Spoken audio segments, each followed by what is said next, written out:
concluding movie in the Purge franchise.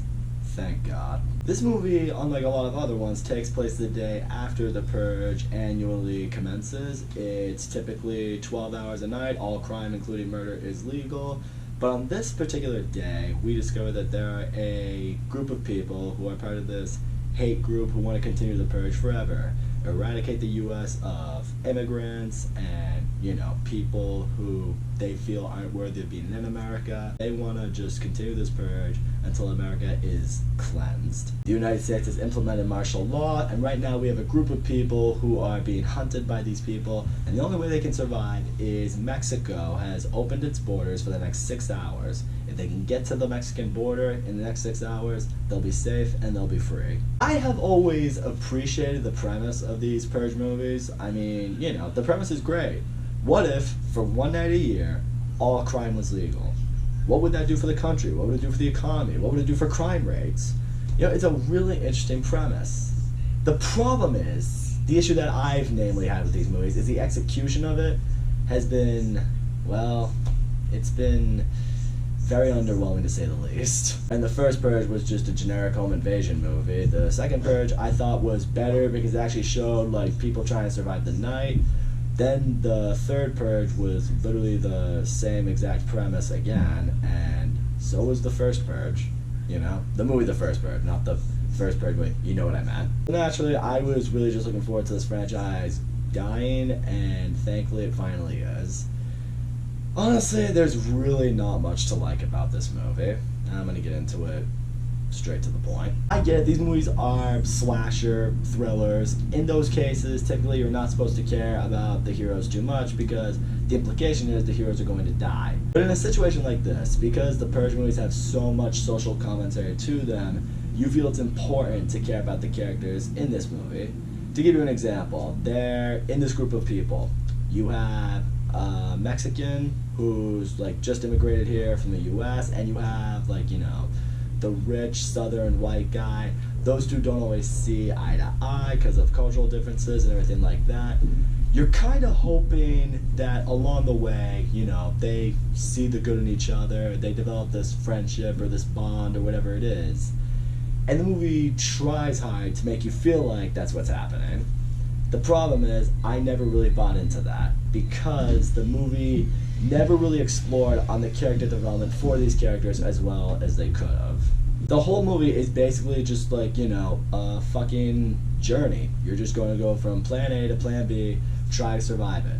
The problem is, there's really not a whole lot of thrills in this movie. There's not a whole lot of times they get stopped 1 or 2 times by, the hate group that's trying to kill them. And in those moments, it wasn't really that intense. Aside from that, it's just people on a journey together, trying to see eye to eye, and it's just boring. I feel like what could have made this journey a little bit better, or at least would have gotten you more invested in these characters, if we learned a lot more about their past. Why this guy and his wife came from Mexico to America. Why, the rich southern white guy maybe feels the way he does about immigration. Things like that could have helped you understand where these characters come from more. You would have felt a bit more of a connection. You could have understood, oh, okay, this is why people feel the way they feel. It would have made a lot more sense, and it probably would have been relatable to how people feel nowadays about certain things. The movie completely wasted all of that away, and I feel like it really fell apart because of that. I didn't care about any of these characters because of that, and that's a bit of a problem. Where else I feel like this movie really suffered was I feel like they kind of wasted away what could have been a great villain aspect. In the beginning of this movie, we see one of these ranchers. We discover he's part of this Forever Purge. He's initially trying to kill them, and then it doesn't go in his favor. Eventually, he gets killed right out the gate. I'm just like, why would you just axe him right out of the gate?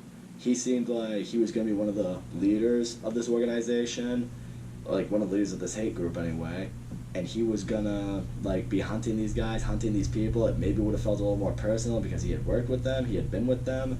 We could have learned more of why he really wants to be a part of this. They just completely wasted him away. And eventually, along the way, they replaced him with some other guy who we don't know of, we've never seen before. He's in 2 scenes in the movie. And you're really just like, okay, I guess that's who we have to root against, but whatever. The movie believes he's part of a hate group, so you should root against him immediately. No, it's not always that cut and dry. If you really want us to understand a villain and really want to root against the villain, you need to understand more about them. You need to know a little bit more about why they're doing what they're doing exactly. You can't just chalk it up to, oh, they're a piece of shit, that's why they're doing it. Sure, but, I mean, if you want a really good, complex villain, look at any movie. We discover the reason behind why they're doing it. Like, every villain believes they are the hero of their story. Show us why they believe they're the hero of their story. So yeah, gonna keep this review short and sweet and to the point. All in all, the Forever Purge, like a lot of these Purge movies, it was just a wasted movie. I did not care about a single character in this movie. I thought the movie was completely lacking on its thrills. The exact story and execution itself was just boring. I appreciate the premise, but the execution of the premise just sucked, like it typically does with these movies. No fun action, no really scary moments at all, just a long, generic, boring adventure movie is basically what this is, with some political commentary thrown in there. And before I go, I just gotta keep you guys posted on something real quick. I am actually gonna be going on vacation in a couple weeks.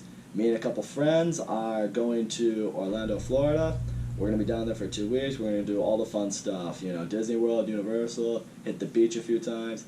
Gonna be much needed. I haven't been on a vacation in a very long time because of, you know, the COVID bullshit we've had to deal with for the last year and a half. So as a result of that, there are a lot of things coming out that I won't be able to review till I get back. I won't be able to review Black Widow. I won't be able to review the series for Loki until I get back. So it'll be about 2 weeks span of my channel just not really having anything going on. But I can assure you guys I will be back, and when I do, I'm sure I'm going to have a lot of stuff to catch up on. So just be on the lookout for that. That's all I gotta say, guys. Thank you so much for watching my video, and as always, don't forget to leave a comment, like, subscribe, and I will see you all next time.